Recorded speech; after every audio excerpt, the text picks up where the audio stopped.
Welcome to the Wild Wisdom Podcast, where we learn how to heal our hearts, find our voices, and step into our authentic power as the wild women that we were destined to be.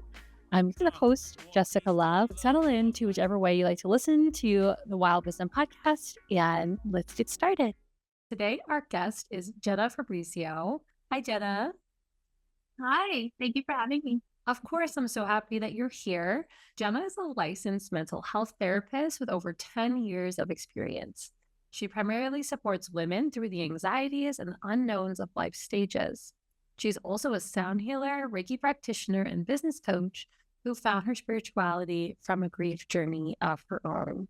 Wow, you're just a powerful woman, like with all these different modalities under your belt. I think is really awesome. Thank you so much. They all come to me or have come to me through my own journey, and usually when I experience something for myself, I have to learn about it, and I have to then bring it to my people. So that's how that happened.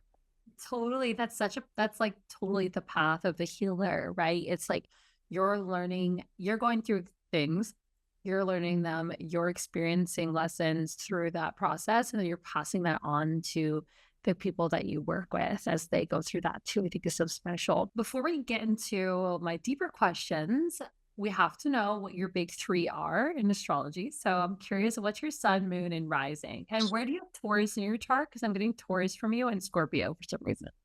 I have Scorpio. Oh God, I have it written down. So I am a Scorpio rising,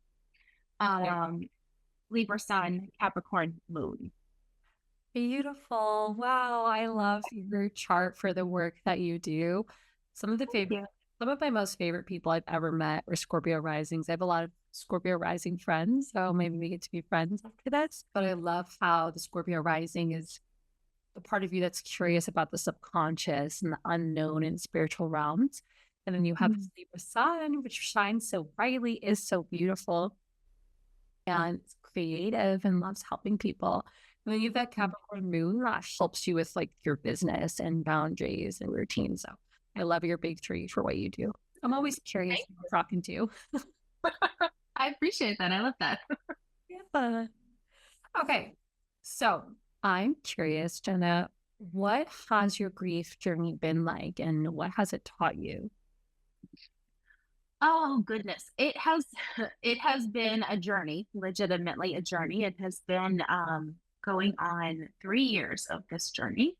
Um and it's it's interesting because um it has infiltrated everything that I do. It has infiltrated the work that I do with my clients. It's infiltrated how I approach the world just as a person. But it's really had a huge impact on specifically on the work that I'm doing with my clients. Um, it's taught me a lot of lessons. It's really the main thing I think it's taught me is to not be afraid of grief. I see a lot of clients like myself, women, women in transition, women at a variety of stages, and grief is a conversation that is being brought up sooner than I think we're used to it being brought up at this point. And it's something that a lot of people fear. It's something that just the idea of like losing somebody, the idea of people that are close to you getting older. Um, and it was definitely something that I feared until I experienced it. Um, and now I just feel like it's a part of me. I literally wear it on my sleeve every day. Um, but I also feel very comfortable talking about it, allowing space for it, and allowing my clients and myself to kind of feel it, like just kind of be unsure about it. So That was beautiful. Thank you for sharing that, Jenna, and being so vulnerable with me and with our listeners. I'm curious, why do you think or why do you feel that people fear having, somebody or something to lose, or they fear that grief process once it does happen? I think it's the unknown. It's the unknown. you can have something to believe in, you can have a faith, you can have your spirituality, but it's unknown. It's also the idea of, what do I do with all of these thoughts, these feelings, these memories about this person that are still very present and still very alive for me? What do I do with them? So I think it's really that fear of, how do I move forward? How do I, still exist? How do I deal with wanting to call that person and tell them something exciting? Um, it's the fear of getting emotional in situations where maybe you feel that you shouldn't be. Um, so it just changes the way that you interact with the world. And I think that there's an unknown sense to that. And also I think there's a fear to that for a lot of people. Yeah, totally. I appreciate you touching on the fear and touching on that sense of the unknown. There was a poem that came to my mind when you were sharing. I had to just double check and make sure it actually existed, and I didn't make it up. So that's why I was typing. Can I share it with you? Please. I'm sure you already know it, but it's by a writer named Liz Newman. Mhm. It says, "When grief first came knocking, I thought I had two choices. I could lock the door, close the blinds, activate alarms, and shut it out. But I still lived in fear of its intrusion, of it finding a way around my security systems, around my defenses. Or I can invite it over for morning coffee. I would set the terms, walk out my time. I would get my house in order and sit beside it. Let it say its piece and send it away as quickly as it came. But grief doesn't care much for schedules or facades. An unexpected visitor who comes and goes as it pleases. So now I'm learning another way. When grief comes to visit, I leave the door unlocked. Sometimes it frantically storms in. The door is waiting for my response, but I'm learning to let it in, to sit with it, to feel it, to see it. So now when grief knocks, I let it in. I let it in.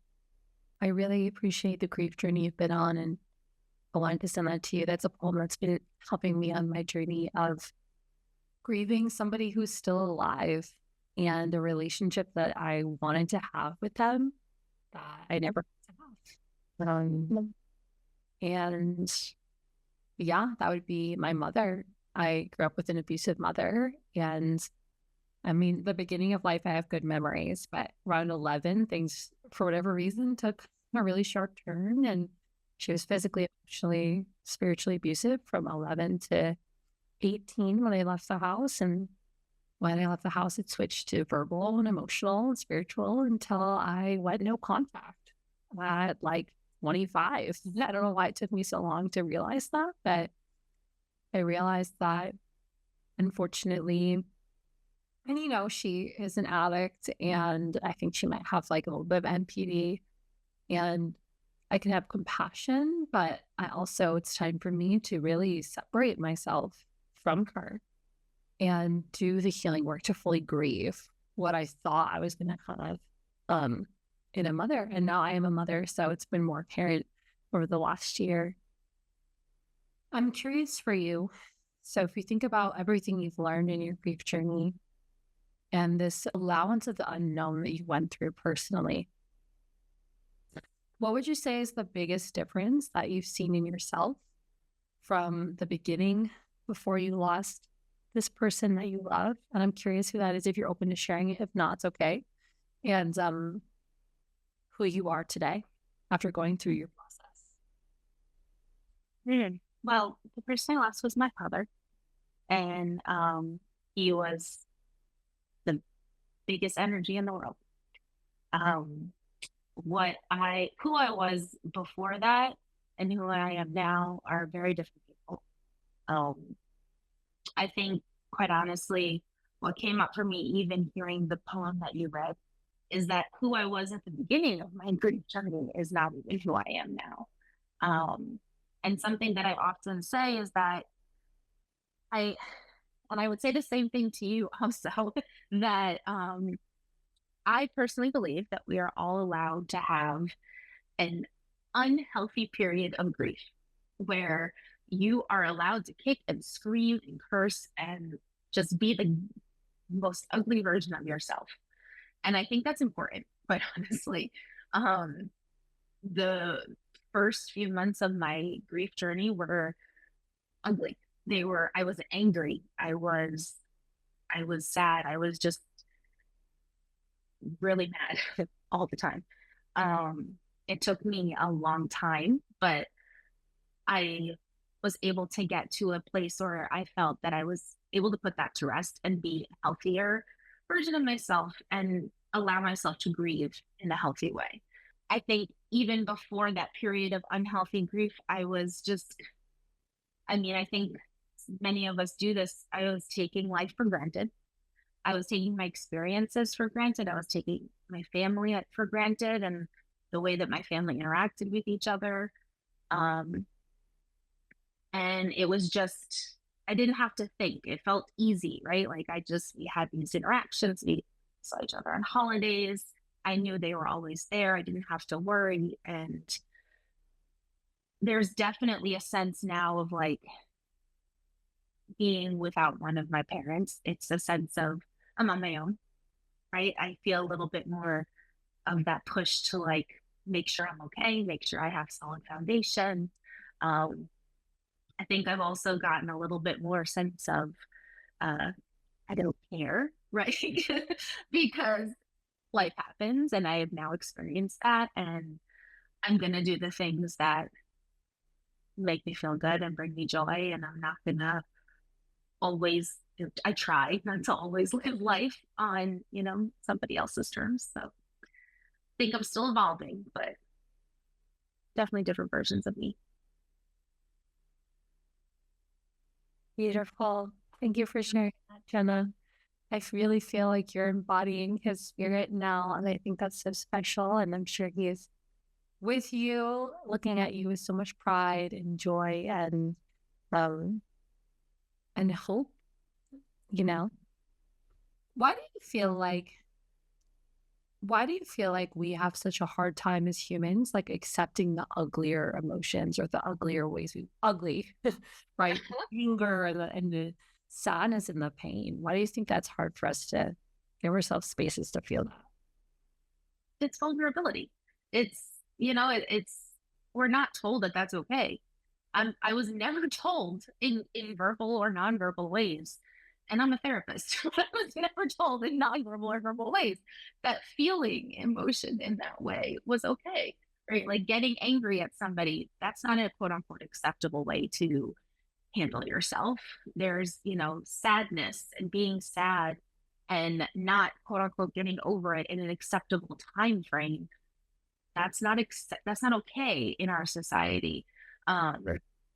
There's no, you have to find the little corners of the universe where grief is talked about and it's acceptance and it's, do it on your terms. But more of like the mainstream messaging, it doesn't teach us that. We're told to, take your 2 weeks off, put yourself together and go back to work, go back to life. If you think about like most jobs, they get 2 to 3 grief days, I think, tops, and that's what you can take off. And I just talking about like bereavement or something. Bereavement, thank you. Yeah. Bereavement days, yes. Um, you know, 2 to 3 days, there was no bereavement happening for me. I was still in shock. So, it's just I think the messaging all the way around is that you can't allow yourself to feel the ugly things because you have to move on. Right. Right. It's almost like this belief that it's inconvenient. That grief is inconvenient. Wow. So speaking of corners of the universe where grief may be welcome, I feel like spiritual spaces can definitely sometimes be that. And I know you're very spiritual and you have a lot of spiritual healing modalities that you this.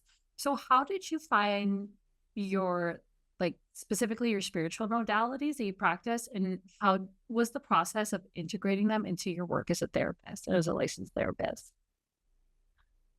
I think like most things, I can't tell you exactly like how I found them. I think they just appeared when they were meant to appear for me. I can tell you the first a modality I experienced on my personal journey was sound healing.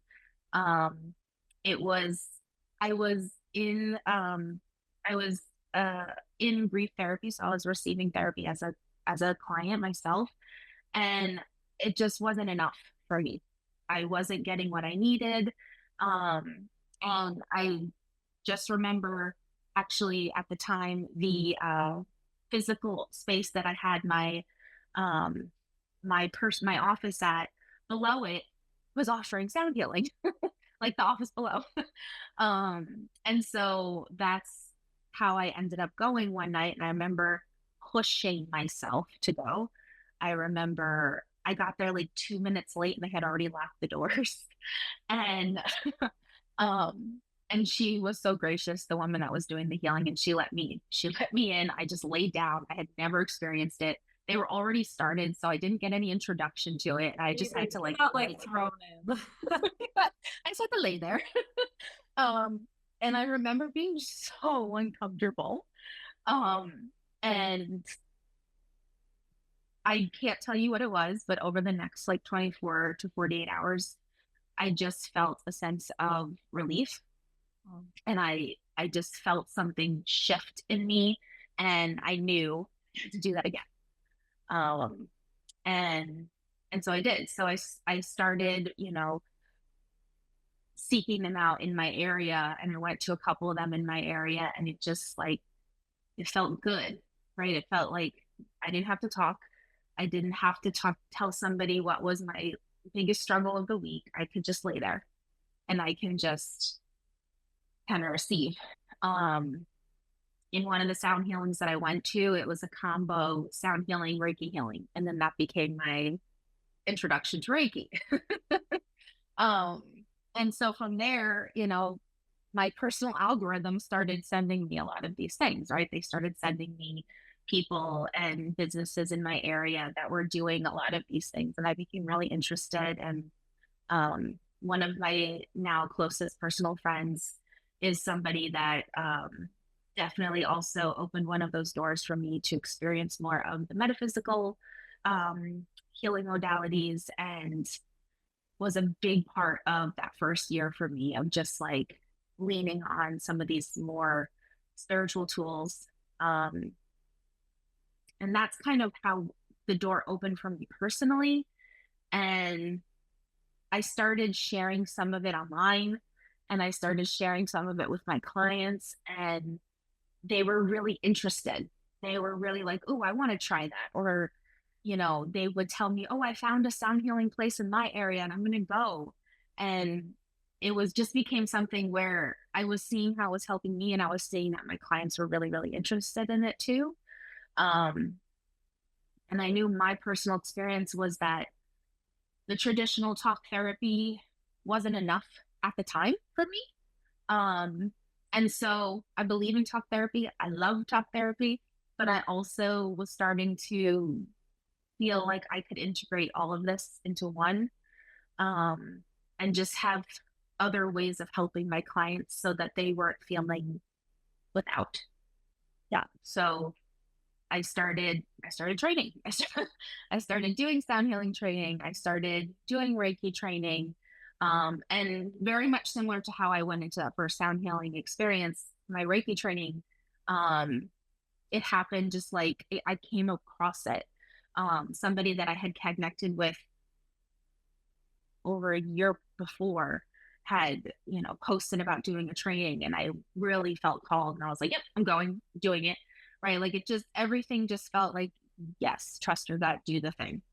Um, and so once I had a little bit more education under my belt, I felt comfortable starting to integrate it into my client work, and just starting to outwardly show myself as somebody that was doing, these other modalities. Woo, I love that. What a journey you've been on. I was getting chills multiple times while you were sharing. And most of my coaching clients, I'd say 80% of the people who come to work with me have their own businesses or they're interested in starting it. And a piece of advice I always pass on to them is have the thing that you are an expert in right now. So most of them are already an expert in something and start serving people in that right away. And it's okay to continue growing your practice and continue going out there, being brave. Like you were so brave going to that sound path that you got thrown into the trenches of, and you're literally just like, I don't even know what we're doing, but I think I'm supposed to lie down with my eyes closed, right? Because you missed the intro, which is okay. We've all been there, right? And you get to have this beautiful transcendental experience and then you get to learn it and then you get to bring it into your clients. And it's so powerful. Like, isn't it the best feeling when you learn something new that's helped you, when you get to pass it to your clients and you see it just click for them? I felt that way about astrology. Like once I really got like dove into astrology, and I'm not technically certified in it. It's something I really want to do in the next 5 years because the certification I'm looking at is kind of going to college. It's like a 4-year thing. So the ways on my daughter is a little bit bigger, and she's in school and things like that. But until then, I really have dove into it, and I started doing readings in the last few years, and it was so cool to see how my coaching clients would respond when they got a birth chart reading. And I don't know about you, but it kind of would bring me back to the first reading and what magic was like stirred up and what's the word when you like light something on fire? Ignited. Ignited. Ignited within me. And so I love that you've woven your spirituality into your practice. And I also love something you said about it's like, I think everything has a time and a place. And I love that you welcome all of that because I feel like when I go on social media, I see like this war between like therapy and spirituality. And there's not a lot of people doing this intersection. There are some maybe faith-based therapists I've seen, but I don't see a lot of like more spiritual or like universal therapists out there. And so I love that you bring that into your practice. And I love that you create space for both and. Yeah. I was hearing like a really big takeaway from your share is that there's a time and place for everything. It's just listening to what that is and letting yourself be brave enough to try the thing that you're scared of that might be outside of your wheelhouse. Mm-hmm. Absolutely. It's been, I think that very, very much describes my journey. And I will say we are out there. I think it's just finding our little corner of the universe, the therapists that really integrate all of the modalities. We're there. It's just, and I didn't know we existed either until I started my own journey and now I found them. So we're there. To just put my energy out there. I have worked with a really cool therapist that is like somewhat open, but it has been a little tough wanting to drop in about very specific things about medicine journeys or very specific things about crystals, where he's like, yeah, like, I don't know about that, but he's not like that's wrong, it's bad. He's just like, yeah, I would think it's cool to have like the extra layer. What is one skill that you've learned so far as a licensed therapist that listeners can start doing today? Is there something that you could walk me through in real time? Mm-hmm. So kind of going along with my spiritual journey, over the last year, I went on a spiritual clinical journey, and became trained in something called brain spotting. So I'm going to walk you through some self-spotting today. And brain spotting is something that you can do with a licensed practitioner. And it is a somatic-based therapy that is really great for processing past events, processing memories that we can't get beyond. It can be helpful for making decisions. It can be helpful for performance and kind of envisioning what we want our future to look like. It can be helpful for anxieties and just, things we're feeling stuck on. I can guide you through it in session if we were in session, but it's also something that you can utilize on your own time. And we call that self-spotting. So self-spotting is something that you can utilize in the morning to start your day and just sort of like ground yourself in the day. Or you can use it if you are feeling a little uncertain on something or memories are flashing, or we just need to we need to find a little relief. So you start by taking your eyes and just kind of gazing. You can either put your finger up or you can just kind of move your eyes, and follow with your eyes, kind of follow your finger horizontally across the screen, and just take note of where you're feeling potentially more activation in your body. Um, I can tell you that I feel more activation in my body if I move my finger all the way to the right side, and I can feel it right in my gut. So for you, yours is right there. Oh, right here. I'm not moving. Okay.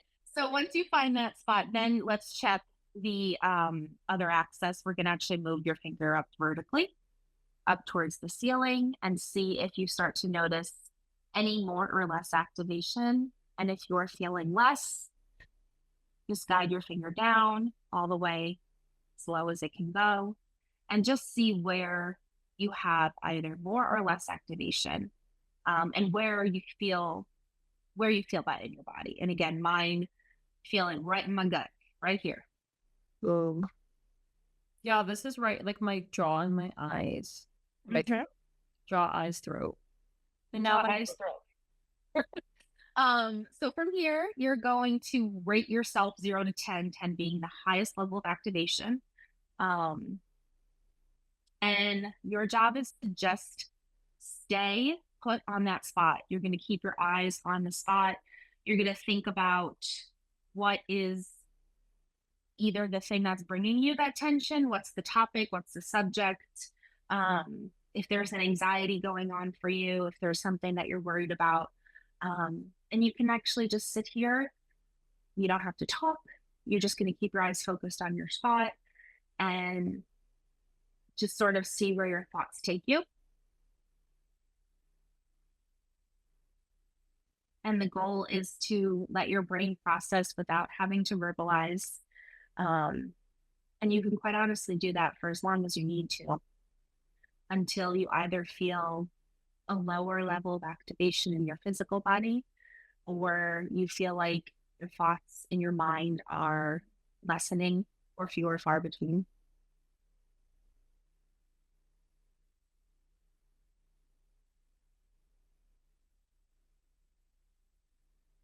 Yeah, I feel like I just went from like a 7 to like a 2. Well, that's awesome. And you can definitely say that again. Is there anything to do to close this, or is it complete after that? So once you feel you sat there for a while, you check in with yourself and you go, okay, I've spent some time here. I've processed the thought or the feeling. My activation has gone down. You can give yourself one last sort of what we call squeeze of the lemon and see if you can reactivate yourself. And if you cannot, if you are still looking at it and it's going, you know what, I feel it, it's there, but it's just not getting me as activated, we know our session is complete for the day. And then you can just slowly start to bring your hand down. When you're ready, bring yourself back to the present and sort of close your session out. Oh, thank you for that. You're welcome. Amazing. I want to do that all the time. Wow. And definitely allow yourself to spend time. We did a nice quick version of it, but allow yourself to spend 10, 15 minutes doing it. Awesome. Now, what is happening when I'm doing that? Why am I feeling more peaceful? So brain spotting is a modality that allows your brain to process the deeper files that we have in our memories.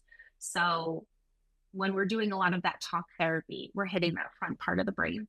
When we're doing more of a somatic based therapy, we're hitting the back part of the brain. And that's where a lot of those deeper memories and feelings and experiences are harnessed. So what brain spotting does is it finds the brain spot or the file where that experience, memory, feeling is held in your brain. So we just opened a file for you and we allowed your brain to process it. and processing it allows your brain to essentially heal itself, um, so that the activation comes down and it's not as bothersome for you. That is so cool. Thank you so much for sharing that. And yeah, wow. I love experiences like this. It really is confirmation that therapy is useful. So Yeah. in my last episode, we were talking about the root chakra, and I said make the root chakra sexy again. It's like make therapy sexy again. Yes. Yes. I Oh, truly believe it's just about finding the right person and the right treatment modality that works for you. totally. Just like it is with any given modality, right? Mhm. What would you say to somebody who is on the fence about working with a therapist? I think we just talked about that. But is there anything else you would say besides finding the right practitioner for them? I say this to everyone. Um, Therapy is like dating. So sometimes you have to try a couple therapists on for size. And see how it feels to go more than just one intake session. See how it feels to do 1 to 3 sessions. If by then you're still feeling like kind of off or your gut is telling you no, it's time to move on. Um, Sometimes we get lucky in dating or in therapy, and on day one, you click and you can keep it moving. But that's usually what I say is keep trying, keep looking for the practitioner that is for you. If you are somebody that is more spiritual or has certain beliefs that you want to be integrated or want to have integrated into therapy, we're out there. You just have to do a deep Google search for us. um, so definitely keep trying, keep looking, and yeah, that's what I'll say. Wonderful. Well, thank you so much for your time today, Jenna. It was lovely getting to connect with you and to share some of your story and yeah, just bond over our grief journeys and the work that we're doing in this world. How can listeners how can listeners work with you?